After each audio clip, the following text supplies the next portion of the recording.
Hello guys, welcome to the session. सबसे पहले हम लोग कल के सेशन की थोड़ी सी बात कर लेते हैं। कल के सेशन में मुझसे एक गलती हो गई थी। लाइक मैंने जब क्वार्टर वन फाइनेंशियल ईयर 21 बोला था कि क्वार्टर में क्या होता है, तो मैंने उसको 1 अप्रैल से लेके 31 जुलाई तक बोल दिया था, तो वो 4 मंथ्स हो गए, तो वो गलत है। मैंने मुझे 1 अप्रैल से लेके वो 30 जून 3 3 मंथ्स के ऐसे 4 क्वार्टर्स होते हैं हर फाइनेंशियल ईयर में। फर्स्ट बात तो एंड लाइक देन सेकंड बात, मुझे एक दो लोगों के मैसेजेस आए कि लाइक मैंने फर्स्ट सेशन जब हमारा इंट्रो सेशन हुआ था तब अडानी ग्रुप के लिए मैंने अडानी ग्रुप के लिए बहुत नेगेटिव कमेंट्स दिए थे। एंड कल वाले सेशन में मैंने बोला कि वो अडानी ग्रुप के लिए मैंने थोड़ा सा पॉजिटिवली बोल दिया कि वो न्यूज़ आई उस वजह से गिरा एंड देन वापस बढ़ गया। लाइक उसको क्लियर करने के लिए फर्स्ट ऑफ ऑल तो यार मेरी बहुत अलग थिंकिंग हो सकती है, आप लोगों की बहुत अलग थिंकिंग हो सकती है। मैंने कल वाले जो सेशन हुआ था मैंने उसमें ऐसा नहीं बोला कि यार अडानी बहुत अच्छी कंपनी है। मैंने ऐसा बोला कि यार वो गिरा उस वजह से कि उसके में बहुत नेगेटिव न्यूज़ आ गई थी। किसी भी कंपनी के फंडामेंटल्स अगर खराब होते हैं ना, तो भी वो इतनी जल्दी नहीं गिरता है। इतनी जल्दी आपको इतना शॉर्ट टर्म में वो पता भी नहीं चलेगा। एंड मैंने अडानी के बारे में क्यों बोला, हम लोग एक बार स्क्रीनर पे जाके उसका ओवरव्यू देख लेते हैं, या फिर हम लोग वो जब स्क्रीनर का करेंगे, आज हम लोग स्क्रीनर का ओवरव्यू देंगे, तब मैं आपको वो पूरा एक्सप्लेन कर दूंगा। अडानी पे ही हम लोग चल जाएंगे। एंड यार फर्स्ट सेशन में श्याम मेटेलिक्स की किसी ने बात की थी, श्याम मेटेलिक्स के आईपीओ की। तो हम लोग उस पे थोड़ा सा आते हैं कि एक आईपीओ का कैसे देखते हैं हम लोग। बेसिकली मैं क्या करता हूँ कोई भी आईपीओ देखने से पहले, बिकॉज आईपीओ में लिस्टिंग गेन्स बहुत बार बहुत अच्छे लिस्टिंग गेन्स हो जाते हैं। सो स्क्रीन विजिबल है? हाँ अक्षर। ओके यार एक्चुअली अक्षर, रियली हाँ सॉरी टू इंटरप्ट। एक्चुअली हाँ किसी ने ना एकदम जो हमारा फर्स्ट सेशन हुआ था उसमें किसी हाँ ने एक्चुअली पूछा था कि श्याम मेटालिक्स के बारे में कोई बता सकता है। तो किसने पूछा था? If he is present can you raise your hand, ताकि मतलब हम फिर उसी पर्सपेक्टिव से बात करना स्टार्ट कर पाए। एकदम लास्ट लास्ट में जब सबने लीव कर दिया था, किसी एक पर्सन ने पूछा था कि उसको अप्लाई करना है सब्सक्रिप्शन के लिए, आईपीओ के लिए, in the Shyam Metalics, if he is present right now, ताकि मतलब हम उसी के पर्सपेक्टिव में आगे बढ़ पाए। ऑलराइट, ओके अक्षर, I think he is not present right now, तो आगे बढ़। हाँ बेसिकली लाइक आईपीओ का बहुत वो चल रहा है, तो एक बार हम लोग 5 मिनट में आईपीओ का डिस्कस कर ही लेते हैं। बहुत इजी होता है, किसी भी आईपीओ को हम लोग एनालाइज करते हैं तो वो हम लोग देख लेते हैं कि किसी भी आईपीओ को कैसे एनालाइज करते हैं। बेसिकली लाइक मैं जो करता हूँ, क्रोम पे जाओ और जो भी है, जैसे श्याम मेटेलिक्स का है तो श्याम मेटेलिक्स आईपीओ डिटेल्स, यहाँ पे पूरे आईपीओ की डिटेल्स आ जाती है। मैं पर्सनली ये साइट यूज़ लेता हूँ, ये चित्तौड़गढ़.com ये साइट है। इसमें इस आईपीओ की पूरी डिटेल यहाँ पे आ जाएगी कि कंपनी क्या करती है, कब इस्टेब्लिश हुई थी एंड ये सब। उसके बाद इस कंपनी की स्ट्रेंथ्स क्या है। बेसिकली अगर शॉर्ट में समझे तो ये एक मेटल कंपनी है जो आयरन पैलेट, स्पंज आयरन ये सब बनाती है। एंड ये इंडिया फेरो एलॉयज की फेरो एलॉयज प्रोड्यूसर है। एंड जो इसके क्लाइंट्स हैं वो, अगर हम लोग बड़ी कंपनीज देखें तो जिंदल स्टील एंड रिमझिम लिमिट, रिमझिम इस्पात लिमिट, ये दो इसके डोमेस्टिक क्लाइंट और इसके बहुत सारे फॉरेन क्लाइंट्स भी हैं।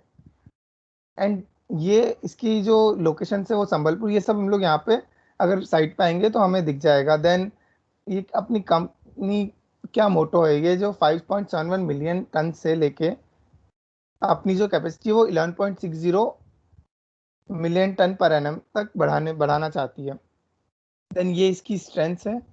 बेसिकली आईपीओ का ये साइज है। हम लोग कोई भी आईपीओ में अप्लाई करने से पहले कि ये जून 14 से जून 16 तक का वो उसका टाइम था आईपीओ का, हम लोग उस टाइम पे उस पर अप्लाई कर सकते थे। ये प्राइस बैंड है। किसी भी आईपीओ में एक फिक्स्ड अमाउंट ऑफ शेयर्स होते हैं, वही हम अप्लाई कर सकते हैं। वो एक लॉट में होता है, जो इसमें 45 शेयर्स थे। एंड प्रमोटर होल्डिंग, जो हम लोगों ने प्रमोटर होल्डिंग की बात की थी प्री इशू प्रमोटर होल्डिंग 100% है, पोस्ट इशू प्रमोटर होल्डिंग 88.35% है। So like promoter holding IPO जब मार्केट में लिस्ट जाएगा उसके बाद भी प्रमोटर का 88% होल्डिंग है। सो ये एक बहुत पॉजिटिव साइन है। एंड यहाँ पे एक और चीज़ है कि अगर कोई भी कंपनी, हर कंपनी को लिस्टिंग डेट से 3 इयर्स के बीच में अपनी होल्डिंग 75% तक करनी पड़ती है। ये एक सेबी का नया रूल है हर कंपनी को। देन मैं लिस्टिंग गेन्स के लिए मैं क्या देखता हूँ पर्सनली, मैं वो बताता हूँ। ये मेरी थिंकिंग है। मैं ये देखता हूँ कि लाइक कितने लोगों ने, कितने ज़्यादा लोगों ने उसमें सब्सक्राइब किया है। अब इसमें टोटल 121 टाइम्स ये आईपीओ सब्सक्राइब हुआ है, यानी कि 121 लोगों में एक इंसान को एप्लीकेशन मिलेगी। देन वही रिटेल इंडिविजुअल्स का अलग वो होता है। रिटेल इंडिविजुअल्स 11 टाइम्स सब्सक्राइब हुआ है, क्वालिफाइड इंस्टीट्यूशनल 155 टाइम्स सब्सक्राइब है। ये हम लोग बेसिकली आईपीओ में ये देखते हैं। एंड आगे हम लोग पूरे इस पर डिटेल एनालिसिस करेंगे आईपीओ का, कि हम लोग डिटेल एनालिसिस कैसे करते हैं। ये एक बेसिक एनालिसिस है, कोई भी अगर करना चाहे तो डायरेक्ट ये आईपीओ डिटेल्स डाल के और ये एनालिसिस कर सकता है। तो यहाँ पे अगर किसी को कुछ पूछना हो, डाउट्स हो, तो वो पूछ सकता है।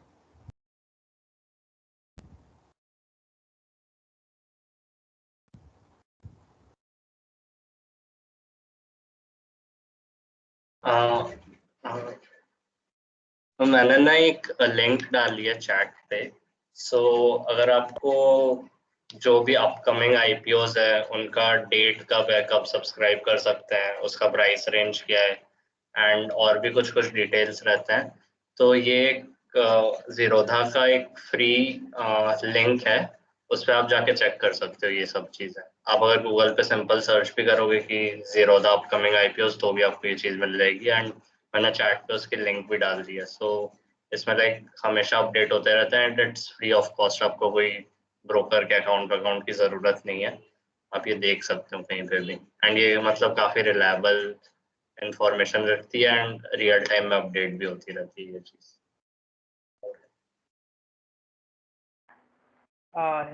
मुझे एक बात ऐड करनी थी in the context of IPO. ये कि हर एक जो लॉट होता है ना, इट इज मतलब एक काइंड ऑफ रूल टाइप है कि जब भी लॉट बनता है किसी भी आईपीओ में, तो हर एक लॉट की प्राइस इक्वल टू और लेस देन 15,000 होती है। और for any retail investor he can buy in the number of lots, मतलब 1 लॉट, 2 लॉट, 3 लॉट वैसे खरीद सकता है। सेकेंडली एंड थर्डली, मैक्सिमम वो उतना ही खरीद सकते हैं जहां तक अराउंड 2 लाख जितने की वैल्यू होती है। तो इवन इफ अगर आप श्याम मेटालिक्स का भी अगर आईपीओ चेक करोगे, उसमें कुछ 1,92,000 समथिंग पे ही कैप कर दिया था कि उससे ज्यादा आप लॉट्स खरीद नहीं सकते, which comes at around 14 lots. So yeah that's it. समरूद इस चीज की बात कर रहा है, लाइक आप 14 लॉट से ज्यादा नहीं खरीद सकते हो, क्योंकि 15th लॉट पे वो 2 लाख से ऊपर चला जाएगा ना, इसलिए 14th लॉट पे ही फाइनल है वैसे। एंड आईपीओज में फिक्स होता है कि रिटेल को इतने शेयर्स देते हैं, रिटेल्स को हम लोग इतने शेयर देंगे, एंड जो क्वालिफाइड इंस्टीट्यूशन है उसको इतने शेयर्स देंगे। सो ये चीज़ आपको यहाँ डिटेल्स मिल जाती है कि रिटेल्स के लिए, रिटेल इंडिविजुअल्स के लिए कितने शेयर हैं, क्वालिफाइड इंस्टीट्यूशन के लिए कितने शेयर हैं। नॉन इंस्टीट्यूशंस वो होते हैं, जैसे मान लो मेरी कोई कंपनी है या फिर कोई ट्रस्ट है, तो उसके थ्रू अगर मैं अप्लाई कर रहा हूँ ना, तो मैं वो 2 लाख से ज़्यादा के अमाउंट पे अप्लाई कर सकता हूँ, तो वो हाई नेटवर्थ इंडिविजुअल्स का आ जाता है।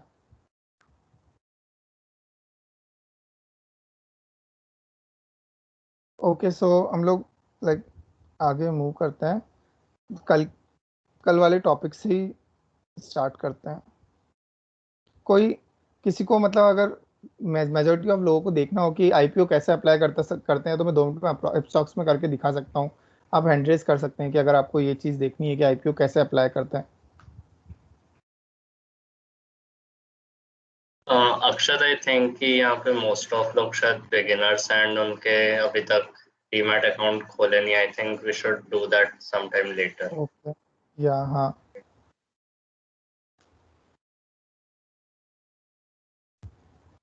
हम लोग कल हम लोगों ने बैलेंस शीट तक डिस्कस कर लिया था, ठीक है। आज पी एंड एल स्टेटमेंट, तो कोई मुझे बता सकता है एक बेसिक की पी एंड एल स्टेटमेंट क्या होता है, लाइक इसके नाम से हमें जो समझ आ रहा है।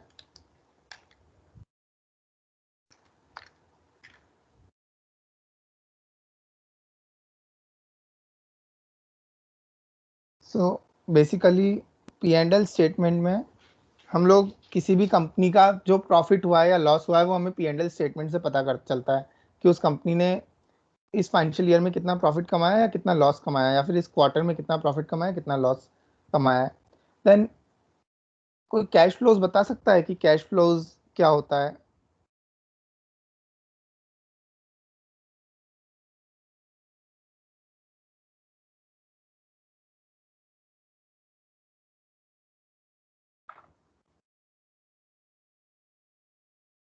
Hello, am I Audible?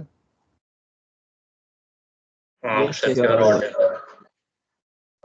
Cash flow as in company के लिए ऐसा कुछ होगा कि जब वो कोई चीज अगर बेचती है एंड उसके पास कैश में आता होगा, ऐसा टाइप का कोई चीज।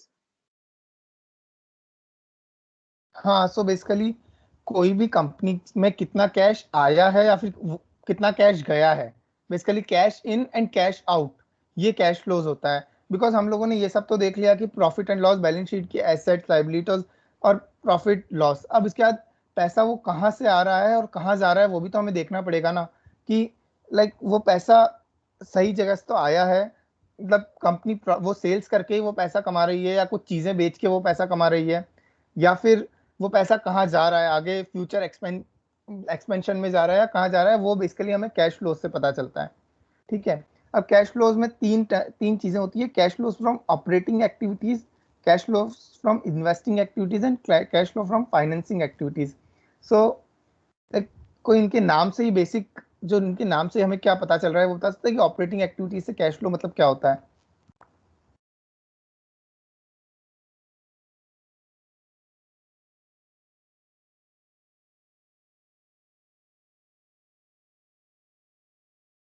So basically cash flow from operating activities मतलब कंपनी ने जो माल बनाया है उसमें कंपनी का कितना पैसा डला है, उसके बाद जो बेचा है उसमें कितना पैसा डला है, ये सब जो इसका नेट जो चीज होती है ना, वो cash flow from operating activities में आती है। Then cash flow from investing activities, अब कंपनी को अपना बिजनेस बढ़ाना है तो वो आगे चीजों में इन्वेस्ट करेगी, कुछ लैंड खरीदेगी या कुछ मशीनरीज खरीदेगी। सो वो वहां पे, या फिर अगर उसने कुछ बेचा, सो ये जो चीजें आती है ना वो cash flow from investing activities में आती है। And then cash flow from financing activities, basically company ने कोई डेट ले रखा है तो उसका इंटरेस्ट दिया, डेट रीपेमेंट हुआ, या फिर कंपनी हम लोगों को डिविडेंड देती है, यानी कि उनके प्रॉफिट का कुछ हिस्सा हम लोगों को देती है। ऐसी जो चीजें होती है, या फिर उस कंपनी ने कहीं किसी शेयर्स में इन्वेस्ट किया हुआ है वहां से डिविडेंड आया, सो ये सब चीजें cash flow from financing activities में आती है। यहाँ तक अगर किसको कुछ डाउट हो या फिर कुछ बोलना हो तो वो बोल सकता है।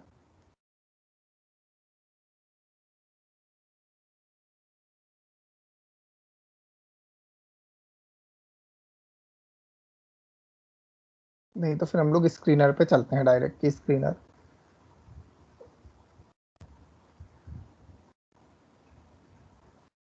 सो या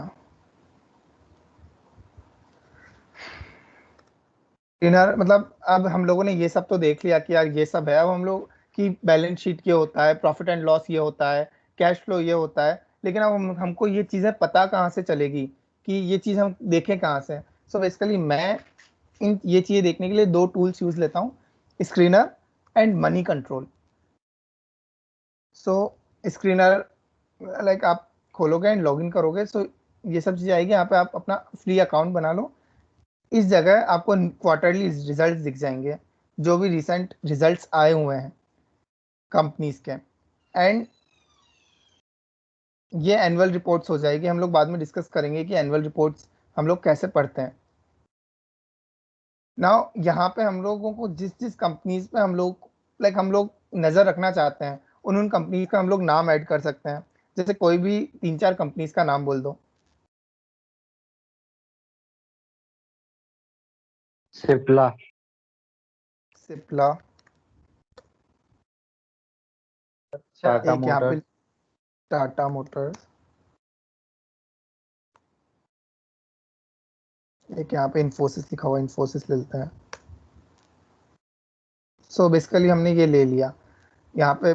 अब इसके रिलेटेड जो भी न्यूज़ है ना, वो हमें यहाँ पे मिल जाएगी अपने वॉच लिस्ट अपडेट्स में ही, कि जैसे सिप्ला में ही आ रहा है कि ये इनसाइडर ट्रेड का कुछ आया, इन्फोसिस में ये चीज़ आई। सो ये सब चीज़ें, इन सब चीज़ की न्यूज़ हमें डायरेक्ट ये चीज़ खोलते ही, स्क्रीनर खोलते ही हमें यहाँ पे मिल जाएगी, अपने पोर्टफोलियो से रिलेटेड न्यूज़। ठीक है, अब हम कोई भी कंपनी पे जाते हैं कि किसी, यहाँ पे हम लोग किसी भी कंपनी को सर्च कर सकते हैं। सो कोई भी एक कंपनी का नाम ले लो जिसके फाइनेंशियल्स हम लोग देख लें।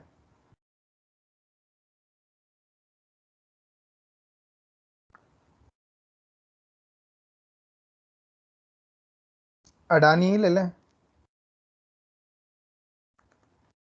गाइस प्लीज आप भी लोग भी पार्टिसिपेट करो, सही रहेगा।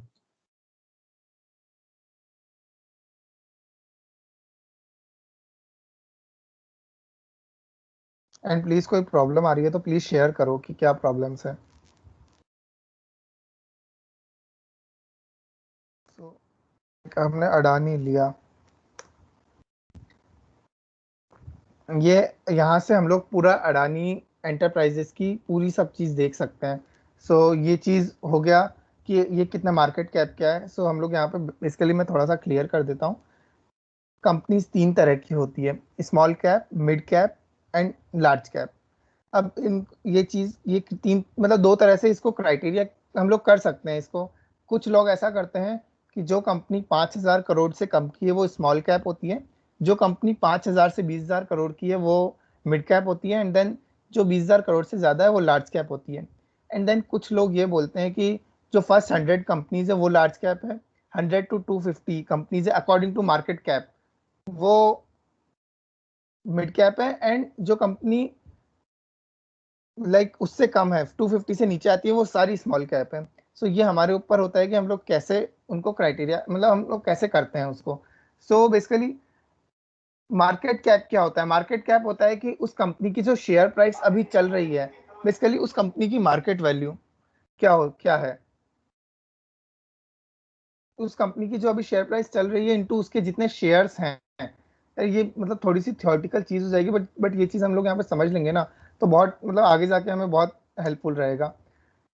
उस कंपनी की अभी जो शेयर प्राइस चल रही है मल्टीप्लाइड बाय उसके कितने शेयर्स हैं, ये उस कंपनी की मार्केट कैप होती है। अब मार्केट कैप मतलब बेसिकली उस कंपनी की आज के डेट में मार्केट में प्राइस क्या है, कि अगर आप उस कंपनी को बेचने जाओ तो ये मार्केट में उसकी इतनी प्राइस मिल जाएगी, अगर हम लोग बेसिक लैंग्वेज में समझें तो। करंट प्राइस जो अभी चल रही है प्राइस जो 1368, देन इस हाई लो होता है 52 वीक, यानी कि 52 वीक में ये कितनी तो हाई गई है और कितना इसने लो बनाया है, ये है।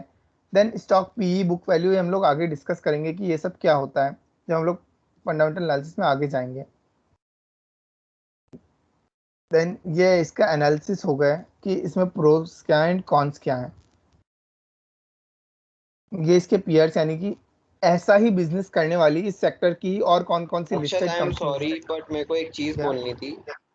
हाँ तुमने ये बोला कि मार्केट कैपिटल ये होता है कि जब कंपनी को बेचने जाएं तो कंपनी के पास उतना रुपए होगा। मेरे हिसाब से मार्केट कैपिटल वो होता है कि जितने शेयर मार्केट में फ्लोट हो रहे हैं। हम्म, मतलब कि अगर मैं- ऊपर मैंने करो, हाँ हाँ तुमने ये बोला ना कि अगर आज अडानी इंटरप्राइजेस को बेचने जाएंगे तो इसके पास 150, अरे 1,50,421 करोड़ होंगे। नहीं मेरे नहीं, हिसाब से मार्केट, हाँ मैंने ये बोला कि अगर आज के दिन अडानी को बेचने जाएंगे तो इसकी हाँ, हमें इतनी प्राइस मिल जाएगी। नहीं नहीं, मेरे हिसाब से इसका मतलब ये होता है मार्केट कैपिटलाइजेशन का कि 1,50,421 करोड़ के शेयर लोगों के पास फ्लोट है। मतलब मार्केट में इतने शेयर फ्लोट हो रहे हैं, according to me it is, मतलब ये मीनिंग होता है, maybe I am wrong, but मेरे हिसाब से इसका मीनिंग ये होता है। बेचने से इसका कोई लेना देना नहीं है। नहीं, मार्केट कैप मार्केट में कितने फ्लोट है वो नहीं, टोटल जितने शेयर्स हैं, वो जो हाँ टोटल, हाँ जितने शेयर्स है ना उनकी वैल्यू। सो हाँ बेसिकली यही होगी ना कि पूरी कंपनी की कितनी प्रमोटर्स वैल्यू है। वगैरह सबके मिला के। हाँ, हाँ, प्रमोटर्स वगैरह सबसे मिला के। सबके मिला के इतने शेयर फ्लोट हो रहे हैं। तो बेसिकली वो मार कंपनी की वैल्यू नहीं हो गई क्या, कि ये कंपनी की टोटल ये वैल्यू है। या मेरे हिसाब से तो वो अलग होना चाहिए। मतलब मेरे को इतना कंफर्म नहीं है, मैं सच में, मतलब मेरे को ये डाउट था इसलिए मैंने तुमसे पूछा। मेरे हिसाब से कंपनी की वैल्यू नहीं होगी, बाकी तुम जैसा बताओ। मेरे हिसाब से तो मतलब कंपनी की वैल्यू ही होती है, और अगर किसी को और कुछ लगता है तो वो प्लीज बता सकता है। मतलब मुझे तो यही लगता है कि वो कंपनी की कितनी, चलो बेसिकली ठीक अगर है ठीक कोई है ठीक उसको, है, मैं थोड़ा रिसर्च करके इस पे बात करूंगा। हाँ सो बेसिकली कोई उसको बेचने तो नहीं जा रहा है, बट यही है कि अगर उसके टोटल शेयर्स आज के कितने हैं, हम लोग अगर सारे शेयर्स बेच दें तो हम लोग को इतना आज के मार्केट प्राइस पे इतना मिल जाएगा। ये प्रैक्टिकली ये चीज पॉसिबल नहीं है, बट एक बेसिक लैंग्वेज में मैंने ये चीज बताई थी। आई थिंक कि दोनों की आधी आधी बात सही है कि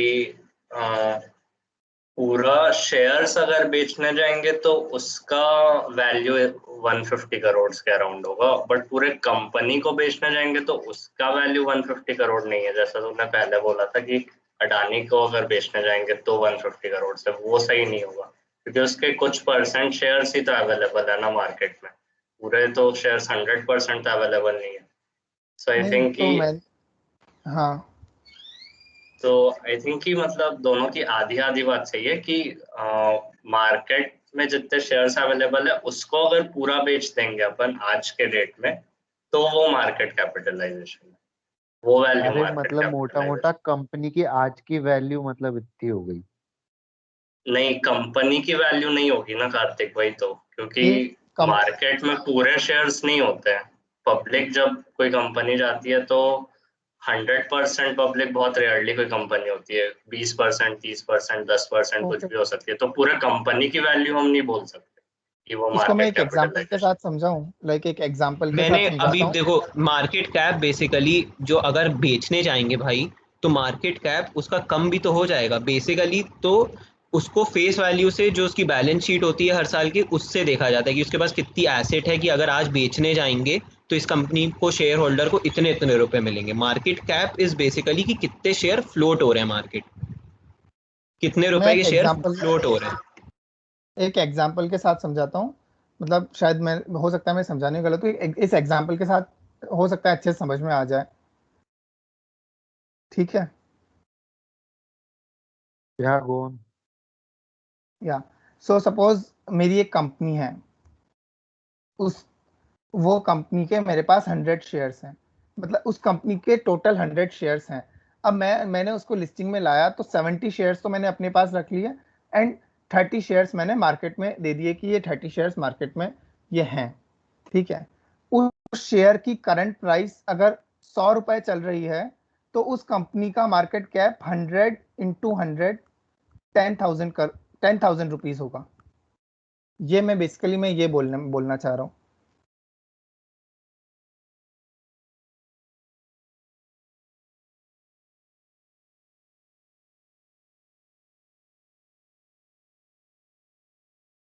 इसमें किसी को नाउ कुछ I doubt? Think we all can agree now.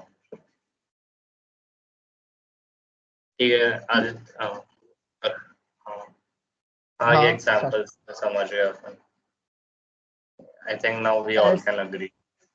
हाँ सो बेसिकली अगर हम लोग, अगर कोई शेयर बेचता है ना, तो वो हमको पता है कि वो प्राइस गिरेगी, तो वो सब बातें हम जाने देते हैं। बेसिकली आज की डेट में उसकी कितनी मार्केट कैप है वो हम लोग देख रहे हैं। मार्केट कैप का ये होता है कि आज की डेट में क्या मार्केट कैप है। सो 100 रुपए, 100 शेयर्स हैं एंड 100 रुपए की प्राइस है, तो वो 10,000 रुपए उस कंपनी की मार्केट कैप हो गई आज की डेट में। ठीक है। नाउ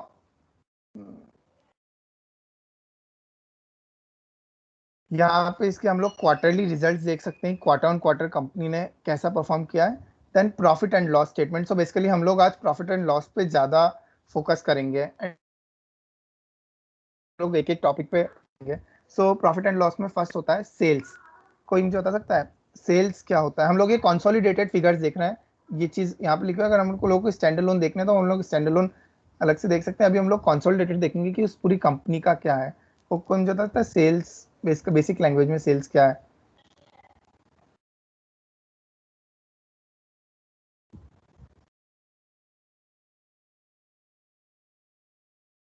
सो बेसिकली बेसिकली अपने सेल, कंपनी ने जो हाँ प्रोडक्ट बेचा बिना प्रॉफिट के, मतलब प्रॉफिट नहीं, मतलब जितना उसका कॉस्ट वगैरह आई सब मिला के जो उसने बेचा।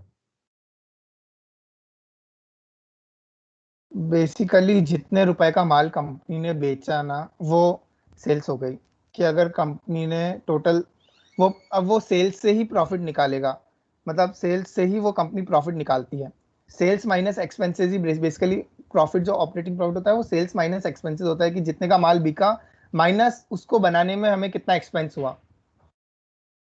सो एक्सपेंस वो हो गया कि उस चीज को बनाने में हमें रॉ मटेरियल लगे होंगे।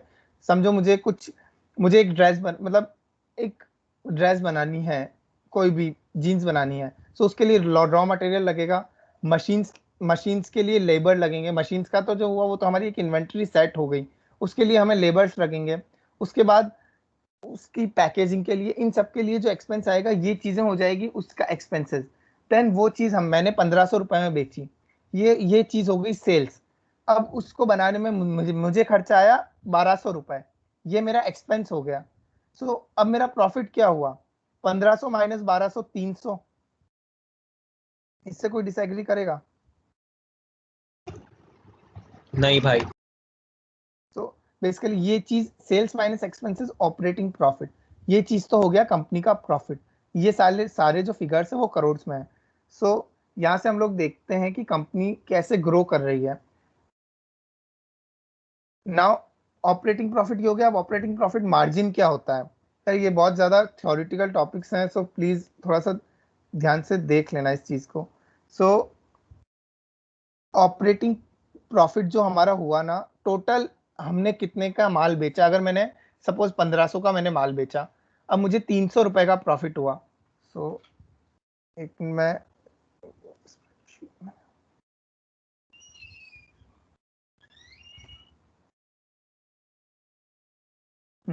सो मैंने 1500 का मैंने माल बेचा, इसमें मुझे 300 का प्रॉफिट हुआ। तो अब हम लोग इसका मार्जिन कैसे निकालेंगे? 300 डिवाइडेड बाय 1500 इंटू 100, बेसिकली 20% का प्रॉफिट मार्जिन निकला। यानी कि मैंने जितनी सेल्स की उससे मैंने इतना प्रॉफिट कमाया, तो मैंने कितना परसेंट का प्रॉफिट कमाया उस चीज में, ये ऑपरेटिंग प्रॉफिट मार्जिन हुआ। कुछ डाउट्स है?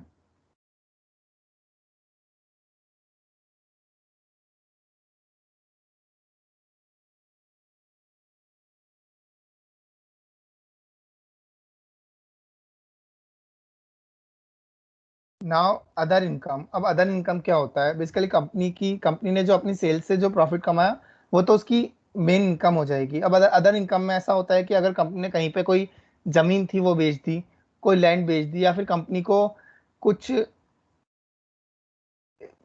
कहीं से कुछ इंटरेस्ट मिला, कुछ कंपनी ने पैसा दे रखा था, या फिर कहीं से कुछ डिविडेंड मिला, तो ये सब चीजें जो आती है ना वो अदर इनकम में आती है। हमें यहाँ पे एक रेड फ्लैग होता है कि अगर कंपनी की अदर इनकम बहुत ज्यादा कभी बढ़ी है, तो हमें ये चीज देखनी होती है फंडामेंटल एनालिसिस करते टाइम कि यार ये चीज क्यों बढ़ी है, कि कंपनी ने अपने कहीं पे कुछ बेच तो नहीं दिया जहां से उसको अच्छा प्रॉफिट आ रहा था, या ऐसा कुछ हो रहा तो उसने वो चीज बेची तो नहीं है। ये चीजें हमें देखनी होती है अदर इनकम में। Then interest. अब अगर हम लोग कमाएंगे तो हमें गवर्नमेंट को पैसा देना पड़ेगा। जो हमने लोन्स लिए, सॉरी इंटरेस्ट में हम लोग जो लोन्स लिए हुए हैं वो हमें दे उसके इंटरेस्ट देना पड़ेगा। कोई भी लोन लोगे तो आपको किसी पर्टिकुलर इंटरेस्ट रेट पे वो लोन मिलेगा, सो उसका वो इंटरेस्ट देना पड़ेगा। सो इंटरेस्ट में बेसिकली इंटरेस्ट ये होता है। Then depreciation. अब डेप्रिसिएशन, आपने कोई भी एसेट खरीदी, शायद कोई मशीन खरीदी, या फिर अपने पूरे ऑफिस के लिए पीसीस खरीदे। अब उन मशीन्स या उसकी वैल्यू जो हमने नई खरीदी 1 साल बाद उतनी तो नहीं रहने वाली है, उससे तो कम होगी। सो डेप्रिसिएशन में ये चीज आती है कि जो एसेट्स है उनकी वैल्यूज कितनी कम हुई है, ये कि वो चीज कितनी डेप्रिशिएट हो गई है, ये चीज डेप्रिसिएशन में आती है। देन ये सब हटा के प्रॉफिट बिफोर टैक्स हो जाता है कि टैक्स से पहले कितना कंपनी ने प्रॉफिट कमाया, उसके बाद कंपनी ने कितने परसेंट टैक्स दिया वो, तो यहाँ से नेट प्रॉफिट आ जाता है। यहाँ पे प्लीज अगर किसी को कुछ डाउट्स हो तो पूछ लो कि ये सब क्या होता है। ये टैक्स में -64% क्यों है?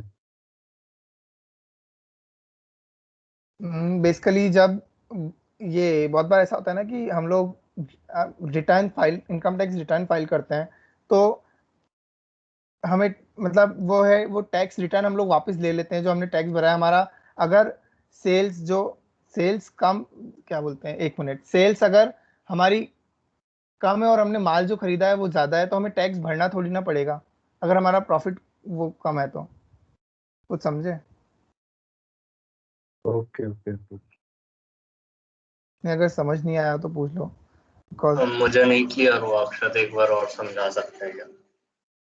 ओके, सो ये पता है कि हम लोग रिटर्न फाइल करते हैं, इनकम टैक्स रिटर्न, लाइक वो जितना हमने टैक्स भरा है, ITR। वो आईटीआर, वो जितना हमने टैक्स भरा है वो टैक्स का कुछ वापस लेने के लिए रिटर्न फाइल करते हैं। हाँ। सो बेसिकली अगर अब वो कंपनी ने, बेसिकली अगर हम यहाँ पे बेसिक लैंग्वेज में समझें, मुझे जो लगता है वो ये है कि ये रिटर्न अगर कंपनी ने फाइल किया है, अब वो उसमें क्या चीज़ होती है कि अगर कंपनी ने सपोज सेल्स, अब हम एक एग्जांपल के साथ समझते हैं, कंपनी ने सेल्स की है 1200 करोड़ की, ठीक है, बट उसका एक्सपेंस हुआ है 1500 करोड़ एंड उसने पास्ट में कोई रिटर्न फाइल किया हुआ है, सो बेसिकली वो टैक्स उसके पास वापस आता है।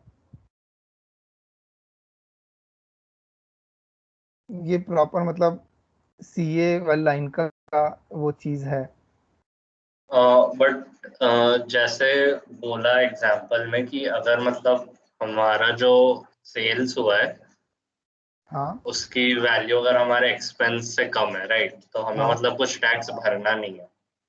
हाँ, कुछ भरना नहीं है। तो तो फिर मतलब तो भरना नहीं है ना, बट -64% का मतलब तो हुआ कि हमें पैसा मिलेगा वहां पे, तो फिर उस हमने हिसाब से 0% नहीं आना चाहिए। हमने पिछले साल कुछ टैक्स भरा होगा, ओके।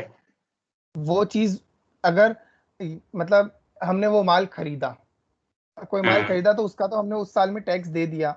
लाइक मैं एक अज्यूम कर रहा हूँ, ये चीज हो सकता है मैं गलत हूँ, ये मतलब मैं कंफर्म नहीं बोल रहा हूँ ये चीज, ठीक है। सो अगर हमने वो खरीदा एंड उसका हमने टैक्स दे दिया, बट इस साल हमने उतना सेल्स नहीं की, तो वो टैक्स हम लोग इनकम टैक्स रिटर्न फाइल करके वो हम लोग वापस वो टैक्स ले सकते हैं। ओके ओके, ठीक है, प्लीज इस समझ पे गया। रिसर्च कर लेना, या फिर हम लोग रिसर्च करके आ जाएंगे, बिकॉज इस पे हो सकता है मैं गलत हूँ, मतलब। एक बार तो रिसर्च करके हमें फिर से एक बार अपडेट करना है इस बारे में हाँ नेक्स्ट सेशन। हाँ ठीक है। देन नेट प्रॉफिट वो हुआ कि अब ये सब हटा के जो हमारा प्रॉफिट है वो नेट प्रॉफिट हो गया, जो पैसा हमें मिल रहा है कंपनी से, मतलब जो कंपनी का टोटल प्रॉफिट है, कंपनी ने इतना पैसा कमाया है सब, सारे टैक्स वैक्स खर्चे वर्चे हटाने के बाद। Then earning per share, EPS, एक शेयर पे कंपनी कितना रुपया कमा रही है, वो होता है अर्निंग पर शेयर।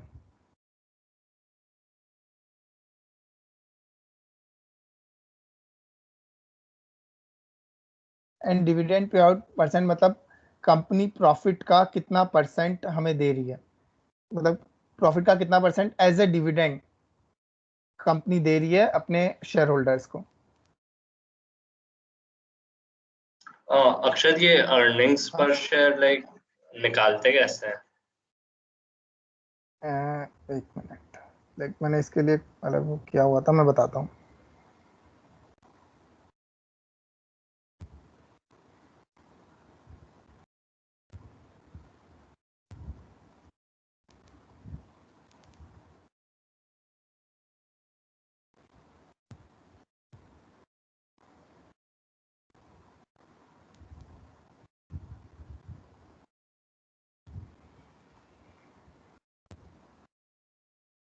अब यार हम लोग एक दो टर्म्स जो हमारे आगे बहुत काम आने वाली है, वो हम लोग अभी देख ही लेते हैं, मतलब आगे हर जगह हम लोग ये टर्म्स काम लेंगे। ये मेरी स्लाइड दिख रही है किसी को, जो मैंने स्लाइड,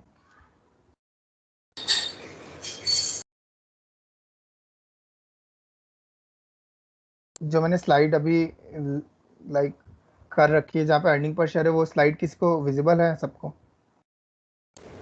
नहीं। हम्म, नहीं अभी नहीं।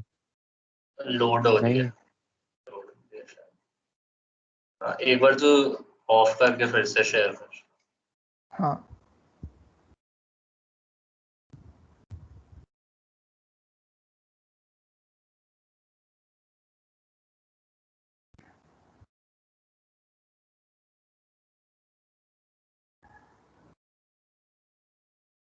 अब विजिबल है। हाँ भी है। सो बेसिकली ईपीएस क्या होता है, एक कंपनी हर शेयर पे कितना पैसा कमा रही है, ठीक है। ईपीएस हम लोग कैसे निकालते हैं, कंपनी का जितना प्रॉफिट है, सपोज कंपनी ने, हमने उस समय देखा था 923 करोड़ का प्रॉफिट है, डिवाइडेड बाय कितने शेयर्स हैं कंपनी के आउटस्टैंडिंग। बेसिकली क्या, अर्निंग पर शेयर, एक शेयर पे कंपनी ने कितना पैसा कमाया, तो जो टोटल प्रॉफिट है डिवाइडेड बाय जो जितने शेयर्स हैं, वो हो गया अर्निंग पर शेयर।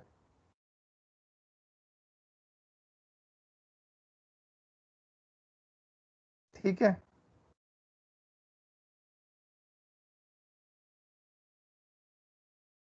हाँ Akshat, okay then thank you. P ratio, यार ये जो चीजें हैं, पी रेशो एंड ईपीएस, ये चीजें हमारे आगे बहुत काम आने वाली है। सो ये हम लोग देखना है बेसिक। हम लोग अगर फंडामेंटल एनालिसिस किसी की भी कंपनी का देखता हूँ ना, अगर मैं देखता हूँ, तो मैं basically first of all P ratio, debt to equity and earning per share, ये तीन चीजों पे बहुत ज्यादा ध्यान देता हूँ। सो पी रेशो किसी भी कंपनी का को वैल्यू करने के लिए हम लोग यूज लेते हैं कि लाइक उसकी current market price, price to earning ratio, like उसकी जो प्राइस है उसके कंपैरेटिवली वो कितना अर्न कर रही है वो कंपनी। बेसिकली पी रेशो ये होता है। अब जैसे सपोज कंपनी की करंट शेयर प्राइस है 100 रुपए एंड कंपनी अर्न कर रही है 20 रुपए, तो ये हो गया 5 का पी हो गया, सॉरी कंपनी का ईपीएस, कंपनी का अर्निंग पर शेयर 20 रुपए है, तो वो 5 का पी हो जाएगा।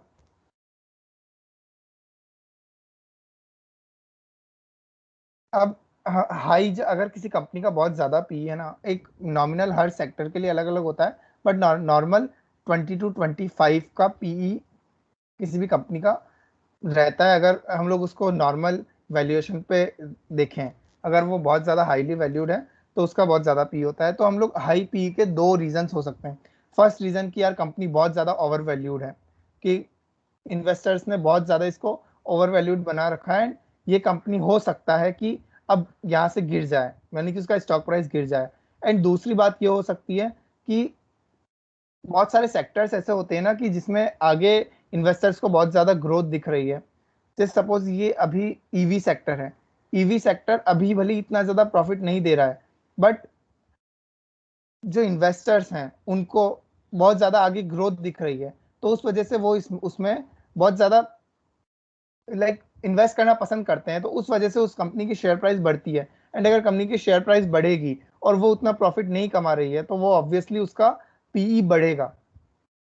यहाँ तक किस बात समझ में आई किसी को, एंड यहाँ तक कोई डाउट हो तो?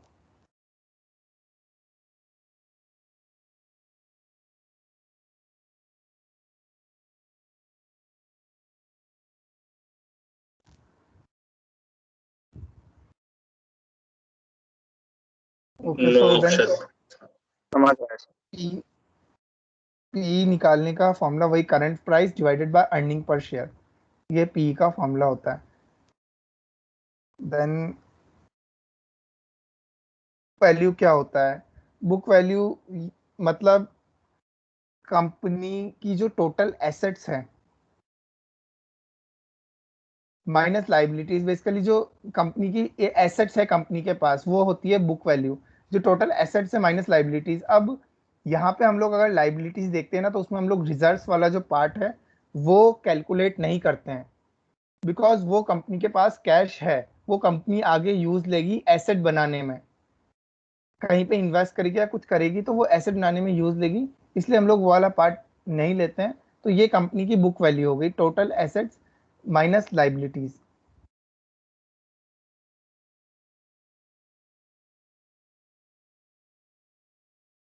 ठीक है। देन कहीं पे भी प्लीज अगर कुछ भी समझ नहीं आया या मैं मतलब मैं सही से नहीं समझा पा रहा हूँ, तो वो प्लीज पूछ लेना। देन डिविडेंड्स क्या होते हैं, कंपनी को प्रॉफिट होगा तो कंपनी उस प्रॉफिट का कुछ हिस्सा अपने शेयर होल्डर्स को देती है, तो वो एज ए डिविडेंड डिस्ट्रीब्यूट करती है। वो डायरेक्ट अगर हम लोग करते हैं इन्वेस्ट तो वो हमारे बैंक अकाउंट में वो डिविडेंड डायरेक्ट आ जाता है। एंड जनरली होता ये है कि वो डिविडेंड कंपनी ने जितना दिया है ना, उसके बाद उस कंपनी की शेयर प्राइस उतनी गिर जाती है। जैसे अगर 5 रुपए का डिविडेंड दिया है तो वो 5 रुपए वो शेयर प्राइस गिर जाती है कंपनी की, बिकॉज वो डिविडेंड प्रॉफिट में से देती है, रिजर्व्स में से ही बहुत बार वो डिविडेंड कंपनी हमें देती है। देन ईबिडा, यार ईबिडा जनरली अगर मैं फंडामेंटल एनालिसिस करता हूँ तो मैं बहुत यूज लेता हूँ ये टर्म ईबिडा। ईबिडा होता है earnings before interest, taxes, depreciation and amortization. So हमने इंटरेस्ट समझ लिया, टैक्सेस समझ लिया, डेप्रिसिएशन समझ लिया। अब एमोर्टाइजेशन क्या होता है? सो बेसिकली कंपनी के कुछ पेटेंट्स हैं, कुछ कॉपीराइट्स, या फिर कंपनी ऐसी कोई चीज है तो उसकी अगर वैल्यू गिर रही है। डेप्रिसिएशन में क्या होता है, उसकी एसेट्स की वैल्यू गिर रही है, फिजिकल एसेट्स की। एमोर्टाइजेशन में इंटेंजिबल एसेट्स, जो हमने कल समझा था, इंटेंजिबल एसेट्स की वैल्यू गिर रही है, तो वो होता है amortisation.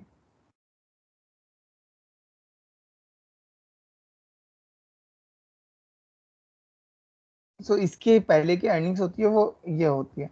Then gross profit margin, operating profit margin and net profit margin क्या होता है? ग्रॉस प्रॉफिट मार्जिन होता है revenue minus cost of goods. Basically यार अगर आप किसी भी कंपनी की बैलेंस शीट या फिर प्रॉफिट एंड लॉस पढ़ोगे ना, तो ये सब चीजें बहुत अभी हमें बोरिंग लग रही है। मैंने जब स्टार्टिंग किया था मुझे भी बोरिंग लगी थी, बट उस टाइम हमें ये सब चीजें वापस नेट पे पढ़नी ही पड़ेगी। सो हम लोग 2 मिनट में देख लेते हैं कि ये क्या होता है। रेवेन्यू माइनस कितने का, लाइक जो कॉस्ट, जैसे मैंने जीन्स का एग्जांपल दिया था। सो उस जीन्स का रॉ मटेरियल जितने का आया ना, रेवेन्यू मुझे उस जीन्स से हुआ 1500 रुपए का। अब वो जीन्स मेरे 1200 रुपए की पड़ी, पर उसका रॉ मटेरियल तो सपोज मेरे 700 रुपए का ही आया होगा ना। तो ये होता है ऑपरेटिंग, ये होता है ग्रॉस प्रॉफिट, ये कंपनी का ग्रॉस प्रॉफिट इतना हुआ। देन ऑपरेटिंग प्रॉफिट क्या होता है? Revenue minus goods sold minus operating expenses, कि वो लेबर कुछ लगी होगी या फिर उसको सेल करने के लिए, मार्केटिंग के लिए हमें पैसा लगा होगा, वो ऑपरेटिंग प्रॉफिट हो जाता है। देन नेट प्रॉफिट, जितने भी सारे एक्सपेंसेस है जो हम लोग प्रॉफिट मार्जिन देते हैं वो सब वो आ जाता है। एंड प्रॉफिट मार्जिन कैसे निकालने वो हम लोगों ने अभी जस्ट देखा था। So now debt to equity ratio, basically एक कंपनी के ऊपर कितना डेट है वो हमें डेट टू इक्विटी रेशो से पता चलता है। डेट मतलब कंपनी कितना कर्जा लिया हुआ है। तो अब ये हम लोग कैसे निकालते हैं? जो कंपनी की टोटल लाइबिलिटीज है ना, उसको टोटल जितने भी शेयर होल्डर इक्विटी है उससे डिवाइड कर लेते हैं, तो वो डेट टू इक्विटी निकल जाता है।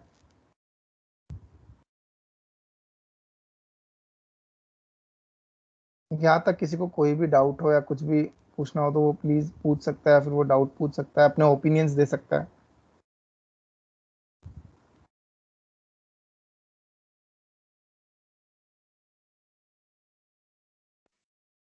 अक्षत, मुझे एक चीज पूछनी थी।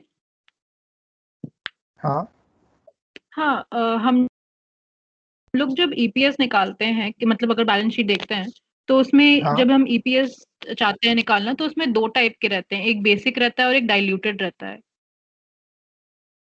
तो दोनों में क्या डिफरेंस होता है और हमें क्या कंसिडर करना चाहिए? ओके। सो देखिए हम लोग आगे कवर करने वाले थे, लेकिन अब मैं बताता हूँ, रुक 1 मिनट।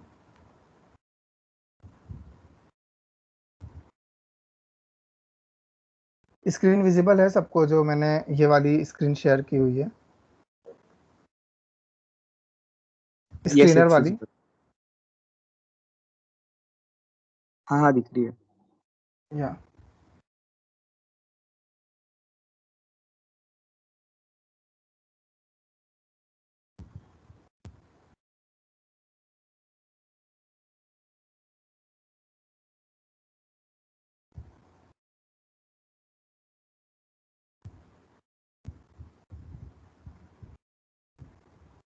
एक्चुअली मैं सर्च करूँ कहीं पे वो मिल जाए तो मैं वही एग्जांपल के साथ समझा दूँ।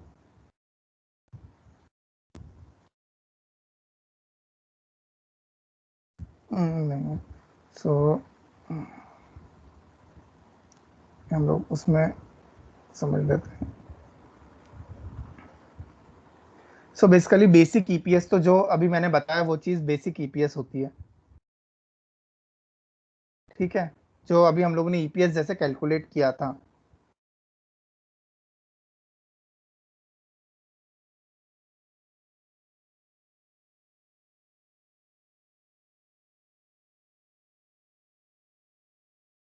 डाइल्यूटेड ईपीएस का मुझे इतना वो मतलब मैं कंफर्म नहीं बोल रहा हूँ, देखो हम सब यहाँ पे बिगनर्स है तो हो सकता है मैं यहाँ पे गलत भी हूँ, but according to me diluted EPS वो होता है कि लाइक कंपनी ने कुछ हम्म,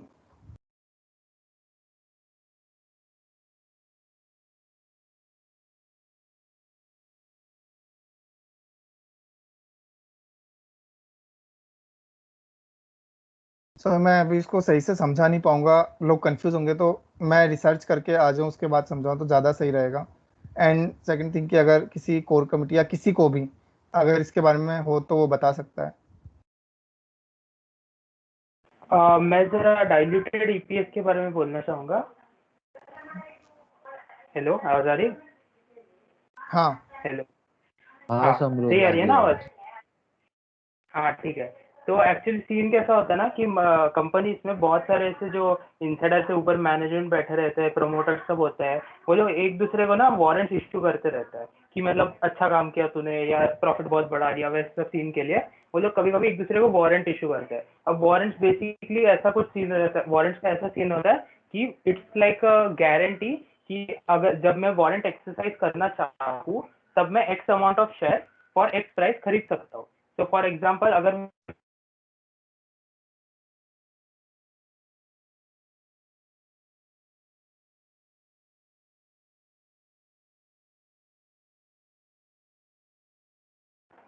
यार, हेलो आवाज आ रही है? Sorry, hello hello. हाँ आ रही है, आवाज आ रही है। हाँ सॉरी। हाँ तो वारंट का कुछ ऐसा सीन होता है कि अगर समझो मेरे पास 100 वारंट है इसके रिलायंस के 1000 रुपए वाले, तो इसका मतलब ये है कि मैं जब भी वो वारंट एक्सरसाइज करना चाहूँ तभी मैं रिलायंस के 1000 शेयर खरीद सकता हूँ, सॉरी 100 शेयर खरीद सकता हूँ at the rate of 1000 rupees, irrespective कि मार्केट में क्या रेट चल रहा है। मतलब अगर मार्केट में 10,000 भी चलता रहेगा, लेकिन अगर मेरे पास वो 1000 वाले रेट के वारंट हो तो मैं 1000 वाले रेट पे ही खरीद सकता हूँ। तो अभी क्या होता है, बहुत बार कुछ कुछ वारंट्स एक्सरसाइज करते हैं, कुछ कुछ वारंट्स नहीं करते। अभी सॉरी, एक बात और इंक्लूड करनी थी वारंट्स में कि वारंट्स की है ना एक एक्सपायरी डेट होती है कि इतने टाइम के अंदर एक्सरसाइज करना जरूरी है। अगर आपने वारंट को एक्सरसाइज नहीं किया उतने टाइम में तो ये हो जाती है, कैंसिल हो जाती है। तो अगर आपने एक्सरसाइज किया then that amount of cash would come in the market and that amount of shares would be created out of thin air। तो वो सब चीजों को भी मद्देनजर रखते हुए वारंट अगर एक्सरसाइज हुआ तो, अगर कन्वर्टेबल सिक्योरिटीज या डिबेंचर जो भी है वो सारे भी एक्सरसाइज हो गए तो उस केस में ईपीएस क्या होगा आपका, ये बोलता है diluted EPS. So it's like eight the very core की आपका बेसिक सॉरी डाइल्यूटेड ईपीएस वही होता है कि एट द वेरी कोर आपका अर्निंग्स पर शेयर कितना है after everything has been said and done. वैसा अगर किसी को कुछ समझा नहीं है तो बता सकते हैं, वापस बोल सकता हूँ।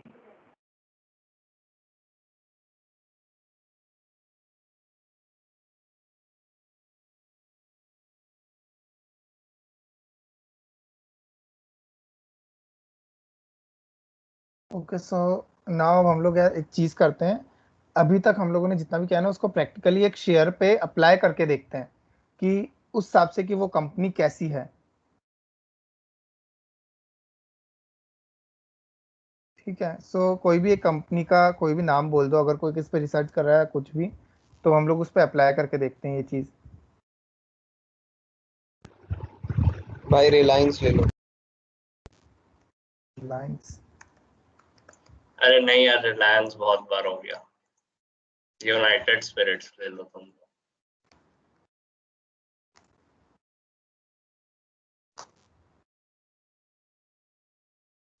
सो बेसिकली ये हमने देखा, अब यहाँ से हमको पता है अबाउट में ये पता जाएगा कि ये कंपनी करती क्या है। सो ये कंपनी बेसिकली वही है विस्की और इन सब की कंपनी है अबाउट सेक्शन में। देन इस कंपनी के की पॉइंट्स, सो बेसिकली ये चीज़ ना क्वालिटेटिव एनालिसिस हो जाता है कंपनी का बेसिक, कि कंपनी क्या कर रही है, इन कंपनी का मार्केट शेयर और ये सब क्या है। ठीक है। देन पी 126, 126 का पी है। अब यहाँ से हम लोग ना पी का अगर हम लोग को अंदाज लगाना है, हम लोग इसके पीयर्स जो इसके कॉम्पिटिटर्स है ना उसका पी देख के और हम लोग अंदाजा लगा सकते हैं कि अरे कंपनी ओवर वैल्यूड है या क्या है। सो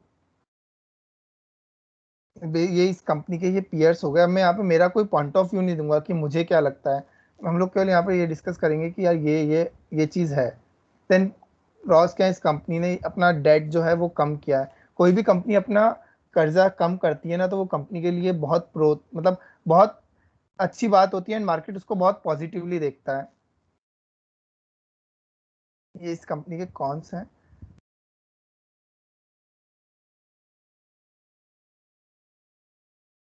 देन हम लोग अगर इस पे प्रॉफिट एंड लॉस पे जाएं एंड हम लोग लास्ट 3 इयर्स का 4 इयर्स का प्रॉफिट देखें तो मार्च 2017 से या फिर मैं इनफैक्ट मार्च 2016 से देखूँ, ये सेल्स ग्रो नहीं कर रही है। लाइक सेल्स एकदम उस पे ही है, 8,000 से 9,000 करोड़ के आसपास पे।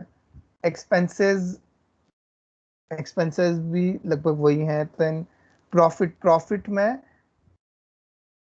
2016 2017 बहुत अच्छा प्रॉफिट बढ़ा है। देन 2017 से 2018 उसके बाद नॉर्मल 2021 तक नॉर्मल।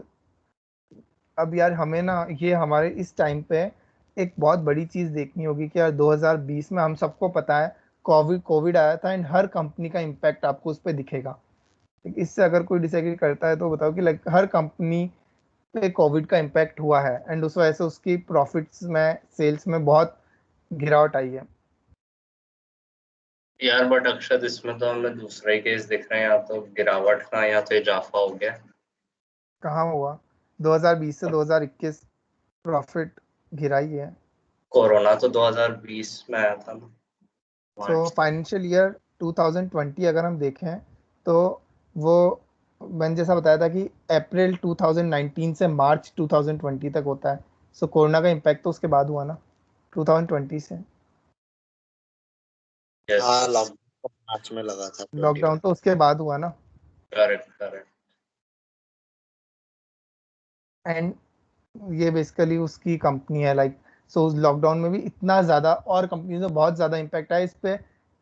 ये भी एक रीज़न हो सकता है इस पे इम्पैक्ट नहीं आने का कि या लॉकडाउन के थोड़े दिनों बाद गवर्नमेंट ने ये अल्कोहल्स और इनकी शॉप्स खोल दी थी, बिकॉज वहाँ से गवर्नमेंट को अच्छा टैक्स मिलता है। देन कंपनी का अक्षर, ऑपरेटिंग प्रॉफिट। हाँ एक डाउट था, वो हाँ। कंपाउंडेड प्रॉफिट ग्रोथ है ना, वो एक एक्सप्लेन कर सकते क्या?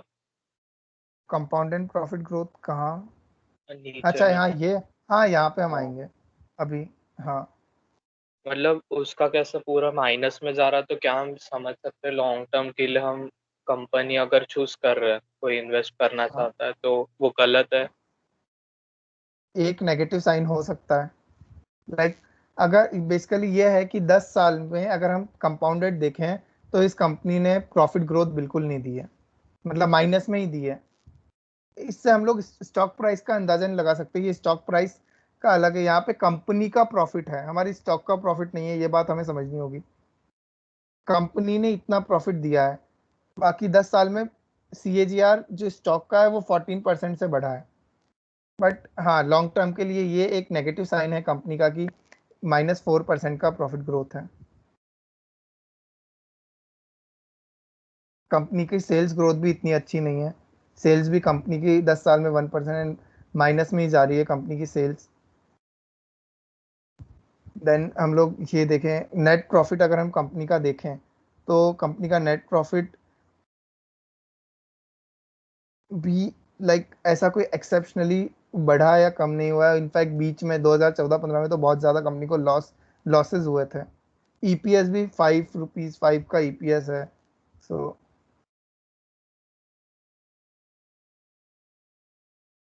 बेसिकली अगर हम लोग केवल प्रॉफिट एंड लॉस से देखें तो अकॉर्डिंग टू मी ऐसा कोई पॉजिटिव नहीं है इस कंपनी में जो मुझे इम्प्रेस कर रहा है कि मैं यहाँ पे इन्वेस्ट करूँ। लाइक अगर किसी को कुछ भी दिखता है प्रॉफिट एंड लॉस में ऐसा, तो वो बता सकता है कि बहुत ज़्यादा इम्प्रेसिव है, बहुत ज़्यादा वो है।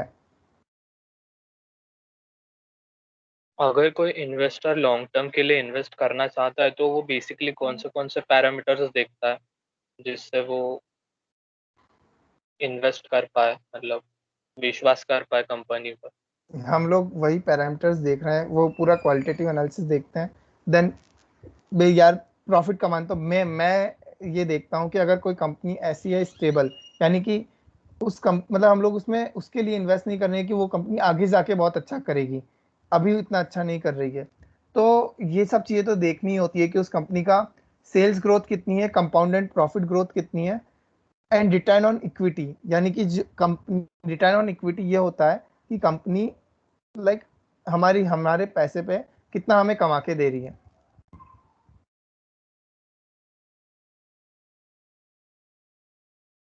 यहाँ पे किसी को कुछ एडअप करना है या कुछ डाउट है? अक्षत तो एक बार लिस्ट कर सकता है क्या, लिस्ट कर सकता है कि क्या क्या स्पेसिफिक पैरामीटर्स तू चेक करता है when you are investing for any company? केवल प्रॉफिट एंड लॉस में या ओवरऑल? पर्सनली क्या क्या पैरामीटर्स एक बार लिस्ट कर सकते हैं? ओके, सो क्वालिटेटिव एनालिसिस में मैंने बता दिया था management, promoter and corporate governance. Because sector का ऐसा होता है कि मेरे अकॉर्डिंग मतलब ऐसे हर सेक्टर होते हैं जिसमें कंपनीज अच्छी होती है। नाउ अगर हम लोग उसके बाद प्रॉफिट एंड लॉस में जाएं तो यार मैं जिस लाइन में जिस ऑर्डर में देखता हूँ ना, मैं ये देखता हूँ कि जो इंडस्ट्री पीई है उस हिसाब से कंपनी का पीई ऐसा मतलब बहुत ज़्यादा नहीं होना चाहिए। देन कंपनी की डिविडेंड यील्ड बहुत ज़्यादा नहीं होनी चाहिए कि कंपनी बहुत ज़्यादा डिविडेंड दे रही है। बिकॉज यार जो कंपनी बहुत ज़्यादा डिविडेंड देती है ना, उस कंपनी की ग्रोथ इतनी अच्छी नहीं होती है, ये हम लोगों ने देखा है। और इसका एक रीज़न इसलिए क्योंकि वो अपना सारा प्रॉफिट अगर हमें दे रही है ना, तो वो कंपनी आगे जाके मतलब वो आगे वो पैसा जो प्रॉफिट का ही तो पैसा हमें देती है, अगर वो सारे हमें दे रही है तो वो इन्वेस्ट कहाँ करेगी? तो उस कंपनी की फिर स्टॉक प्राइस इतनी ज़्यादा नहीं बढ़ती है। सो अगर कोई डिविडेंड इन्वेस्टर है तो वो डिविडेंड यील्ड ज़्यादा देख सकता है। बट मेरा ऐसा है कि मैं रिटर्न स्टॉक प्राइस से कमाना चाहता हूँ। कोई समझ रहा है इस बात को कि मेरा क्या पर्सपेक्टिव होता है? कि लाइक मैं रिटर्न स्टॉक प्राइस बढ़ने से कमाना चाहता हूँ, मैं वो डिविडेंड मेरे पास है उससे रिटर्न नहीं कमाना चाहता हूँ। तो अगर किसी कंपनी बहुत ज़्यादा डिविडेंड दे रही है ना, तो वो कंपनी का की स्टॉक प्राइस में इतनी ज़्यादा बढ़ती नहीं है उसकी स्टॉक प्राइस। और भाई वैसे भी जनरली जब भी डिविडेंड आता है, अगर 4 रुपए का आया या 10 रुपए का आया या 100 रुपए का आया तो उतना शेयर प्राइस नीचे भी चला जाता है नेक्स्ट डे। या तो इसलिए मैं ये देखता हूँ कि डिविडेंड यील्ड कम हो कंपनी की। उसके बाद ROC, return on capital employed, यानी कंपनी ने जो कैपिटल लगाई है उस पर कंपनी को कितना रिटर्न आया है। आरओई, रिटर्न ऑन इक्विटी, जो हमने एक्सप्लेन किया है, ये चीज़ें अच्छी हो। सो मैं ये बेसिकली एक बेसिक चीज़ बता रहा हूँ कंपनी में क्या है। देन कंपनी रेगुलरली अच्छा मतलब कंपनी की प्रॉफिट ग्रोथ अच्छी होनी चाहिए। लाइक अगर इस साल कंपनी ने 1000 करोड़ कमाया तो अगले साल 1200 को, लाइक एटलीस्ट 15 to 20% की प्रॉफिट ग्रोथ हो कंपनी की। देन कंपनी के पास रिजर्व्स अच्छे हों, कंपनी के ऊपर लाइबिलिटीज ज़्यादा नहीं हो, वो तो डेट, अगर कंपनी का डेट कम हो। सो मैं बेसिकली अगर हम लोग बेसिक ये चीज़ें देखें तो मैं ये देखता हूँ। और डेट टू इक्विटी ऐसा कंसीडर करते हैं कि 0.5 से कम होना चाहिए debt to equity ratio. But according to me मैं 0 से 0.2 ये मेरी कंफर्टेबल रेंज है कि अगर 0.2 0.3 ज़्यादा होता है तो मैं नहीं करता हूँ उस कंपनी में इन्वेस्ट।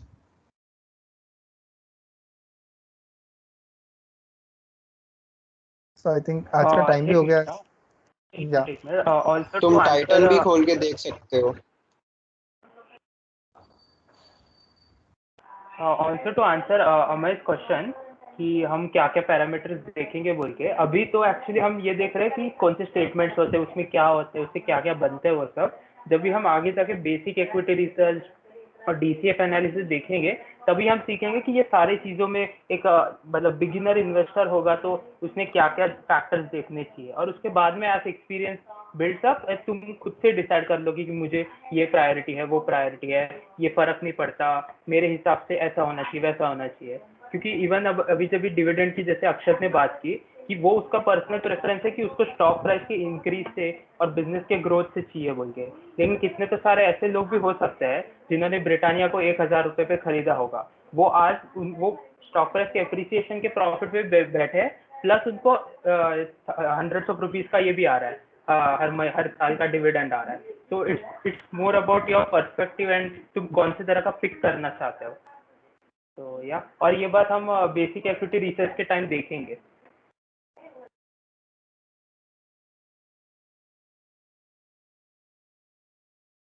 सो टाइटन अभी किसने बोला था कि टाइटन में, सो दिस इज लाइक वही पी, एक्चुअली अभी मार्केट बहुत ज़्यादा ओवर वैल्यूड है, तो पी लगभग आपको सबकी ज़्यादा ही मिलेगी, बट अगर इसके पीयर्स से देखें तो पी कम है, बट वही है टाइटन का ऐसा है कि अपने फील्ड में मार्केट लीडर है।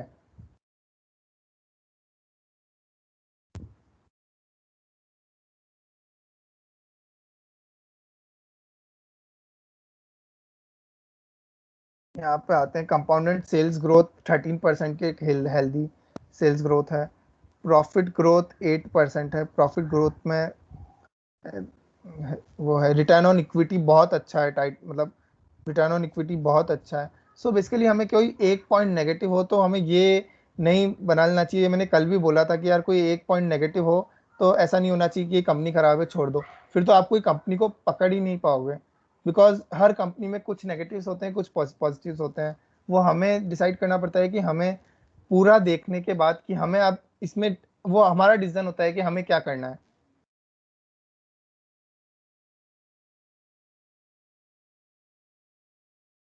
आरओसी अच्छा है टाइटन का, लाइक प्री लॉकडाउन बहुत अच्छा चल रहा था बट गिर रहा है टाइटन का आरओसी। प्रमोटर्स के पास 52% शेयर है, एफ आई आईज 18% है। अब ना हम लोग यहाँ पे क्या देख सकते हैं, एफ आई आईज के पास डी आई आईज कौन कौन से डी आई आईज इसमें इन्वेस्ट करें, like L I C, S B I, तो इन्होंने इन्वेस्ट किया हुआ है। सो ये चीज़ है, तो या टाइटन एक रडार पे रखने जैसी कंपनी है अकॉर्डिंग टू मी, तो ऐसे हम लोग देख सकते हैं। एंड यार कोई भी कंपनी का हम लोग डिसीजन लेना तो एकदम हमें डिसीजन नहीं लेना चाहिए कि लाइक बस ये हमने देख लिया सब अच्छा है, थोड़ा वेट करो, उस कंपनी को फॉलो करो, उसके क्वार्टरली रिजल्ट्स देखो, उसके बाद अपना डिसीजन लो।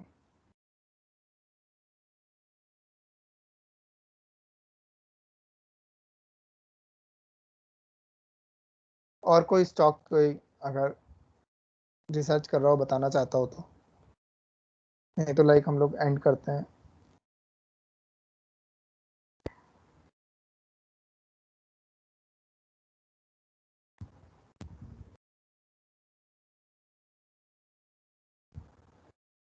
ओके सो ओके सो हाँ ओके अक्षत, हो गए क्या तेरे सारे पॉइंट्स हाँ कवर? हाँ हाँ हाँ ओके ओके सो मैं थोड़ा सा नेक्स्ट जो डिस्कशन सेशन होने वाले है उसकी थोड़ी सी अनाउंसमेंट कर दूं। ओके सो जैसा हमने बताया था कि हम 4 सेशंस पर वीक रखेंगे अभी। 2 विल बी फॉर फंडामेंटल जो कि थर्सडे फ्राइडे को हुए हैं, and 2 will be for technical analysis जो हम मंडे एंड ट्यूसडे को करेंगे। सो यार एक चीज मैं बता दे रहा हूँ कि टेक्निकल एनालिसिस में कुछ भी थ्योरी रहेगा नहीं, हार्डली एक पैराग्राफ का रहेगा, 10-15 मिनट्स का हार्डली रहेगा उसमें theory. It will be all practical and हम पूरा टाइम मतलब ट्रेडिंग व्यू के चार्ट्स में स्पेंड करेंगे, हम वहीं पे सारी चीजें सीखेंगे।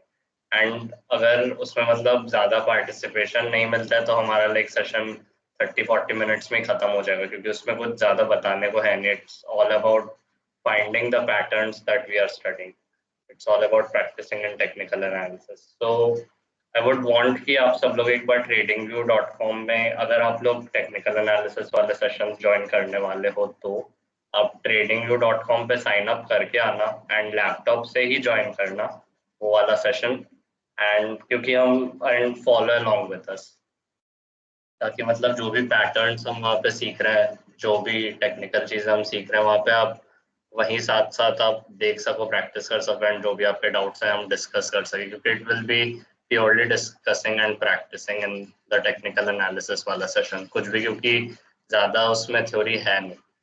ऑलराइट, सो ठीक है, बस इतना ही बोलना था। एंड मंडे एंड ट्यूसडे को टेक्निकल एनालिसिस का होगा, एंड जो भी टॉपिक्स रहेंगे वो ग्रुप पे आ जाएंगे आज शाम तक, and link will be shared shortly on the group only. Okay, so ठीक है, सो if everyone could just switch on their cameras, we want to take a screenshot of the movement. It will be really nice if you all could switch on your cameras.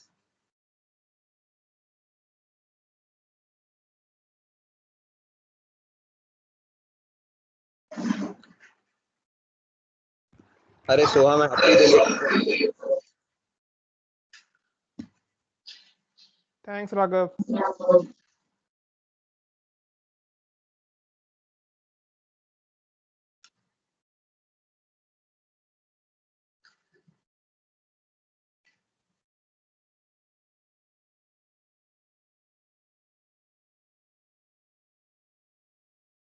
Please यार, I am again requesting, अगर आप सब लोग on करो camera तो।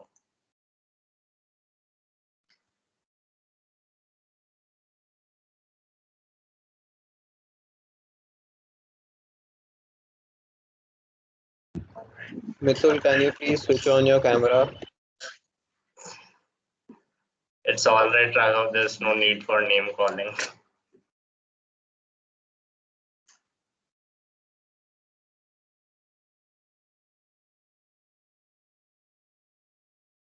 Okay, so thank you very much. So we'll share the technical analysis wala topics, dates and timings as well in the Wall Street Club's WhatsApp group.